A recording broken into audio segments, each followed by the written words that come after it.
Well, hello, Brian Freeman. Hi. Well, first of all, tell us a little bit about the book. Sure.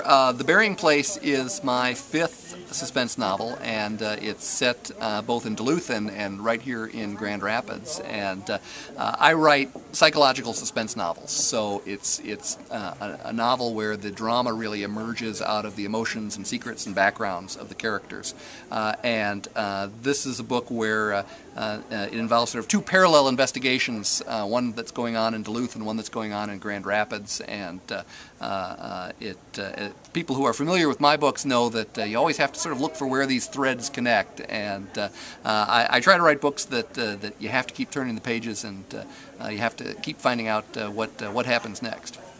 Well, how do you decide where your novels are going to take place?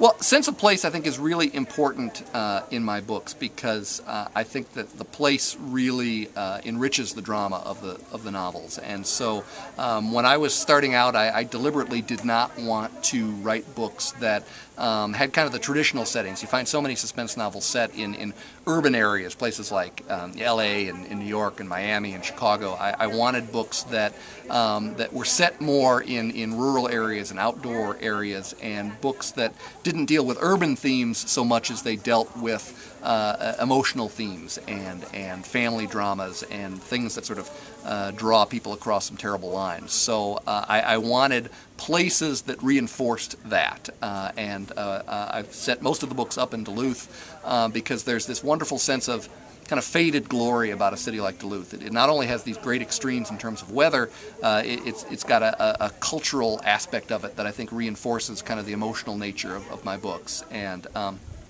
when I was doing the Burying Place, I wanted to have a chance to sort of broaden that circle and go outside Duluth, and so I actually had some wonderful readers here who helped me find some suitably creepy locations in the Grand Rapids area, so that I could find locales and places that really add to that sense of drama in the books. So there was some suggestions sent to you as to... Yeah, and in fact, I had the opportunity to kind of tour around the area with a couple Grand Rapids folks, and I was able to find a good rural cemetery out in the middle of nowhere, and have a chance to take a spin around Pekegama Lake and check out some of the houses that I wanted to set some of the scenes in the book at. So it was actually just a great opportunity to go up and kind of take a few days for vacation in Grand Rapids, but I call it research. So, well, you got to take it when you can get it. Exactly.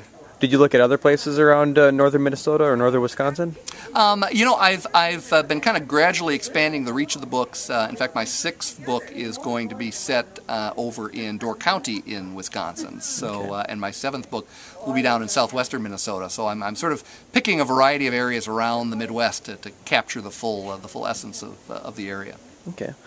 Well, what inspired you to start writing to begin with? Like, just to become a writer? Yeah, you know, I've really been a writer and wanted to be a writer my whole life. I started writing, in fact, even in the mystery genre back when I was in sixth grade. I can remember sitting in class starting to work on a mystery novel about the death of a chess grandmaster. So I've been writing suspense all along, and fortunately now I have the opportunity to actually publish it, and it's a lot more fun that way. Well, you're kidding. Well, how would you describe your work? Would you say your narratives are more character-driven or situational-driven? It's definitely more character-driven. You know, I don't write sort of the forensic drama like Patricia Cornwell, where it's all about sort of how the crime is solved.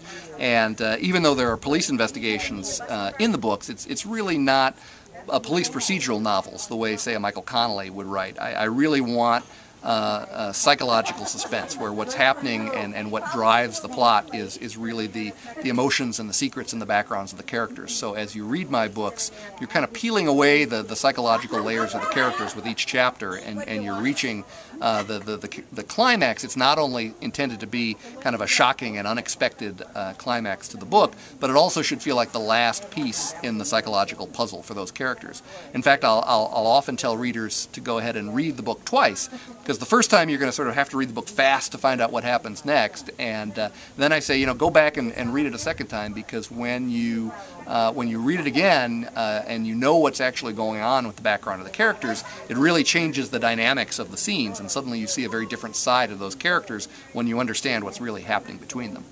Do you spend a lot of time fleshing out your characters and just kind of figuring out who they are and meeting them before you even start writing? Yeah, I do. In fact, probably the first quarter of the time I spend on a book, maybe 3 months or so, I'm working out the backstories of the characters. I'm working out the backstory of the plot, and spending a lot of time getting to know these people.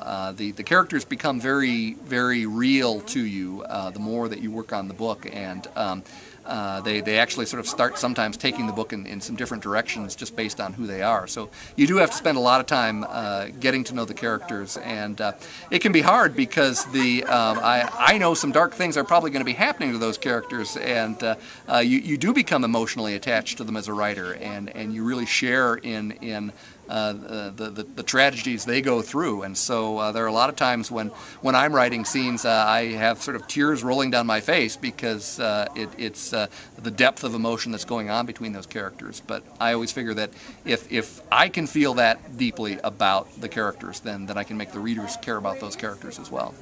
All right. Well, thank you very much. Thank you.